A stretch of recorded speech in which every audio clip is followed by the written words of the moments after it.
Saudara, polisi menjadwalkan pemeriksaan 3 rekan Peggy Setiawan, tersangka kasus pembunuhan Vina dan Eki di Cirebon 8 tahun lalu.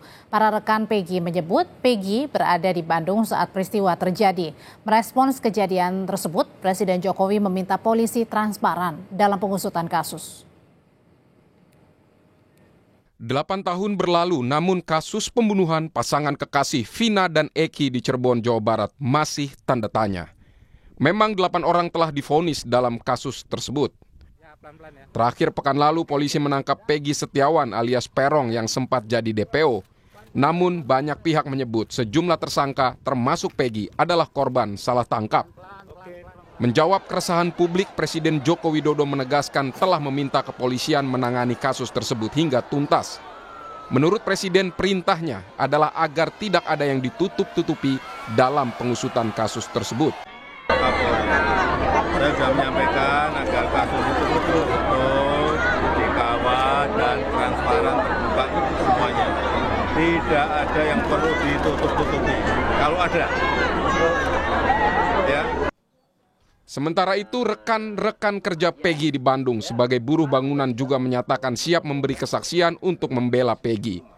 Mereka memastikan saat peristiwa pembunuhan Vina dan Eki terjadi, Peggy bersama mereka di Bandung. Bahkan memastikan Peggy istirahat di bedeng di lokasi proyek di Bandung. Waktu kejadian itu Peggy sama Mas Robi ya? Iya. Di mana? Di bedeng di Bandung. Di Bandung? Iya. Tanggal? Lupa.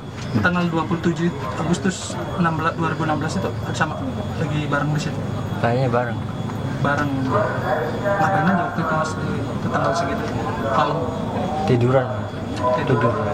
Artinya benar kalau si Peggy ada di Bandung ya? Iya benar, ada di Bandung. Siap memberikan kesaksian kalau diperlukan? Siap. Pas kejadian Nono pulang, saya lagi tidur. Nggak tahu dia Nono pulang. Terus tengah malam saya bangun. Saya bangun tuh lihat Peggy masih ada di bedeng lagi tidur. Samping pintu tuh, samping pintu. Tanggal berapa itu, Pak? Kurang tahu tanggalnya sih, nggak ingat. Tapi pas kejadian itu tanggal ya, tapi paginya saya tanya ke Peggy, Bonggol kemana, nggak ada. Bonggol pulang, tapi izinnya sama Peggy pulang. Saya nggak tahu. Paginya masih ada di situ, paginya tuh. Iya. Kejadian Bonggol pulang. Malam itu bersama Peggy. Ya jere, ya berjaringan lah. Oh, berdempetan ya? Iya, dan berdempetan ya. Jejer ya? Itu bareng aja? Iya bareng aja. Satu bedeng bareng. Satu bedeng itu bareng, tapi posisi tidurnya nggak ingat. Tapi intinya ada di situ ya? Iya, Berapa, Pak? ada di situ. Tanggal berapa Bapak ingat? Malamnya tanggal 27 Agustus. Tanggal 27 malam. Keluarga Vina menyatakan kecewa dengan penghapusan 2 nama DPO di kasus Vina. Polisi menyatakan hanya Peggy sebagai buron dan lainnya fiktif. Kuasa hukum keluarga Vina, Hotman Paris Hutapea, juga menilai polisi terburu-buru dalam menetapkan Peggy sebagai tersangka. Menurut Hotman, dalam BAP terbaru, 5 dari 6 terpidana menyatakan Peggy bukan pelaku pembunuhan Vina. Kalau kami mengatakan bukti hukumnya belum begitu kuat untuk menyatakan Peggy ini sebagai tersangka DPO. Kenapa? Karena 5 dari terpidana yang sama-sama mengaku melakukan tidak membantah Peggy terlibat. Jadi 6 orang terpidana itu sudah di BAP dalam minggu-minggu ini. BAP baru ya. 5 mengatakan Peggy tidak terlibat, hanya 1 yang mengatakan terlibat. Ya, itu dia. Korban maupun kuasa hukum menolak pernyataan dari penyidik Polda Jabar yang menyatakan bahwa 2 DPO tersebut adalah fiktif. Terlalu cepat untuk mengatakan itu. Kadif Humas Polri Irjen Polisi Sandi Nugroho menjawab polemik terkait dicoretnya 2 nama dari DPO oleh Polda Jawa Barat terkait kasus pembunuhan Vina. Menurut Sandi, polisi masih membuka diri jika adanya laporan dari masyarakat terkait 2 nama tersebut, disertai dengan alat bukti yang dapat menunjang proses penyidikan. Kasus yang disampaikan oleh Dirkrim Polda Jabar bahwa tadinya DPO ada 3 menjadi 1, karena alat bukti yang mengarah kepada 2 orang ini sampai dengan saat ini masih belum mencukupi. Bahkan ada beberapa keterangan saksi yang menyampaikan itu adalah fiktif, nama fiktif.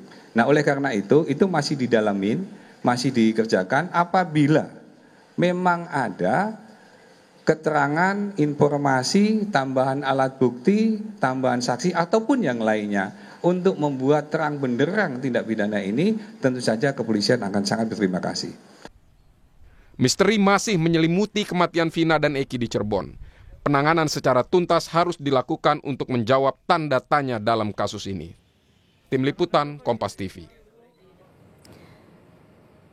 Saudara, rekan-rekan Peggy Setiawan menyebut Peggy berada di Bandung saat peristiwa pembunuhan Eki dan Vina di Cirebon. Lalu bagaimana polisi akan merekonstruksi kejadian dari pengakuan terbaru teman-teman Peggy? Kita akan bahas malam hari ini bersama pakar hukum pidana Universitas Al-Azhar, Suparji Ahmad. Malam, Pak Suparji. Selamat malam, Mbak. Pak Suparji, ini kan kesaksian dari teman-teman Peggy menyatakan dengan keras, bukan hanya kesaksian dari teman-teman, tapi juga keluarga, bahwa Peggy ini berada di Bandung, bukan di Cirebon pada saat kejadian pembunuhan Vina terjadi. Nah, kalau rekonstruksi, kemudian banyak bantahan, sanggahan dari keluarga dan juga teman-teman Vina, ini akankah tetap berjalan rekonstruksinya? Ya, saya kira rekonstruksi kan satu mekanisme untuk reka ulang, ya, dalam rangka membuktikan adanya peristiwa pidana atau tidak. Kalau kemudian bahwa ada pengakuan dari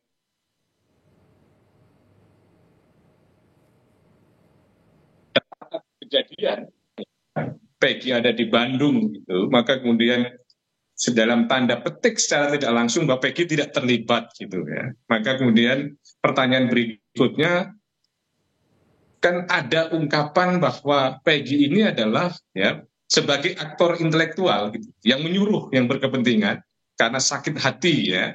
Nah, kalau itu yang terjadi, maka sesungguhnya seorang aktor intelektual tadi kan tidak perlu ada di lokasi ya. Sehingga ini adalah menjadi satu hal yang menarik. Kedudukan Peggy ini sebagai pelaku atau kemudian sebagai yang menyuruh melakukan satu tindak pidana. Kalau konteksnya sebagai pelaku kan berarti ada di TKP, tempat kejadian perkara. Kalau konteksnya sebagai yang menyuruh melakukan karena sakit hati, karena balas dendam, konon katanya kecewa dan sebagainya, maka memang tidak harus ada di lokasi. Tetapi terlepas dari argumentasi tadi itu, memang rasa-rasanya maksudnya kurang. Kalau belum tentu tidak harus ada di lokasi pada saat kejadian begitu ya, artinya menyuruh teman-temannya kalau memang benar begitu. Maksudnya kalau apanya kan narasi yang dibangun kan sebagai aktor intelektual, sebagai orang yang menyuruh gitu, maka argumentasi kalau dia dianggap tidak di lapangan, maka tidak mudah dipatahkan kalau kemudian menyuruh melakukan. Terlepas dari itu, memang sebetulnya ada logika-logika yang kurang bersesuaian ketika konteksnya misalnya Peggy ini adalah berkepentingan apa, motivasi apa yang apa, dan motivasi yang dibangun sebenarnya juga nggak rasional kalau kemudian dianggap sakit hati karena misalnya bisa asmaranya ditolak. Tapi kan kita akan lihat tentang kebenaran yang dilakukan kepolisian, melakukan rekonstruksi dalam konteks kepentingan penyidikan karena sudah tersangka Peggy tadi. Ya. Salah satu buktinya ini kan satu dari terpidana yang menyatakan bahwa Peggy lah pelakunya, yang lainnya tidak mengatakan seperti itu. Nah, ini kemudian harus diperkuat lagi buktinya untuk menjelaskan bahwa Peggy betul-betul otak pembunuhan. Ya, betul, bahwa tidak cukup hanya bersandar kepada satu saksi gitu ya. Karena satu saksi dianggap bukan saksi, harus ada minimal setidaknya dua saksi, dan dua saksi tadi minimal ada persesuaian. Dan kemudian harus didukung juga dengan alat bukti yang lain ya, apakah berupa surat, apakah kemudian petunjuk, apakah kemudian keterangan ahli gitu ya. Maka hanya menyandarkan kepada satu keterangan seorang saksi, maka itu adalah menjadi sesuatu yang tidak bisa dipertanggungjawabkan sebagai satu alat bukti yang gitu, Pak Suparji, kenapa kira-kira melihatnya polisi ini begitu yakin bahwa Peggy otak pelakunya dan menghapus 2 DPO? Kalau cuma tadi buktinya adalah saksi. Karena pertama, bahwa itu kan 3 nama, itu disebut dalam salinan putusan ya, sampai tingkat Mahkamah Agung ya. Maka sebetulnya yang menarik lagi adalah mengapa ada narasi bahwa 2 nama yang semula menjadi DPO ternyata dihapus karena kebetulan katanya fiktif gitu loh. Kalau ini fiktif dan kemudian menjadi putusan, Maka ini kan suatu putusan yang kemudian proses peradilannya sesat. Karena apa? Karena mengungkapkan satu pertimbangan hukum yang tidak sesuai dengan fakta yang sebenarnya. Kalau kembali pada pertanyaan bahwa mengapa ada keyakinan polisi bahwa Peggy adalah tersangkanya, sementara dua adalah dihapus, karena tentunya selain mendasarkan pada bukti-bukti pengakuan dari saksi-saksi pelaku sebelumnya yang dan masuk dalam salinan putusan, juga karena ada faktor kemudian tekanan-tekanan publik yang mengharuskan ini menjadi satu terang benderang.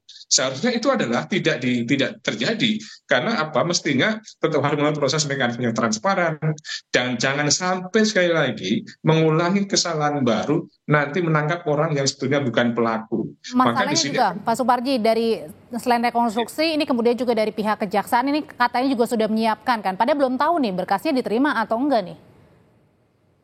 Ya, pihak keluarga dari Peggy ya menyiapkan bahwa ini saya kira kan proses mekanisme yang bisa ditempuh kan pra peradilan kan untuk menguji sah dan tidaknya penetapan tersangka.